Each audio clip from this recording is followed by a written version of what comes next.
Hi friends, my name is Ev, and today I'm going to be showing you how to work on the provisional cast-on for my everyday bonnet. You're going to need some scrap yarn to start off with. In this step, any yarn will do, as this is just to hold your stitches.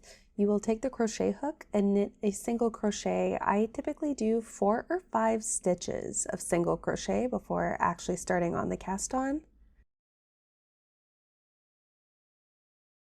So here are my 5 crochet stitches.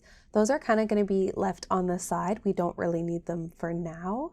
I will take my needle, the appropriate size for the pattern, and place it right next to the crochet hook. Then I'll proceed to wrap the yarn around both together while only using the crochet hook to then crochet the yarn over into the crochet stitch. So essentially you're still crocheting, just wrapping the yarn around your needle to create a stitch.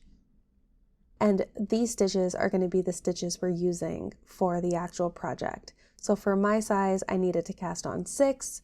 So here I wrapped it around both the crochet hook and the knitting needle 6 times.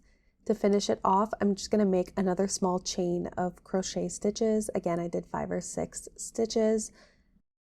And now I can just cut that piece off, and essentially the startup row is now done. To keep it organized, I like to take the little end and pass it through the loop just to make a little knot, but that is going to be useful for when you need to unravel it and put it back on the needle. So here you have 6 stitches on your main needle. These are live stitches now. Changing to the proper yarn that I will be using for the main project, I can then continue knitting back and forth using these stitches as if they were always part of the knit. So I'm just going to attach my good yarn and just keep knitting, following the pattern instructions.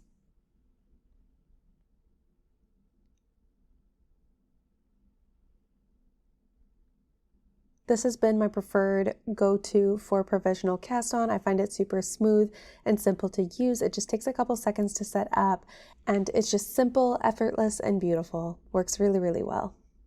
Here you can clearly see my live stitches and my casted on edge that I can later on unravel just by simply untying the knot that I did at the end by passing it through that last stitch once again, and then you can just pull it to unravel it fully while at the same time slipping the live stitches onto a new set of needles. And that's it. Comment down below if you have any questions, and make sure to subscribe to the channel for future tutorials. Thank you so much for watching, and happy knitting. Bye!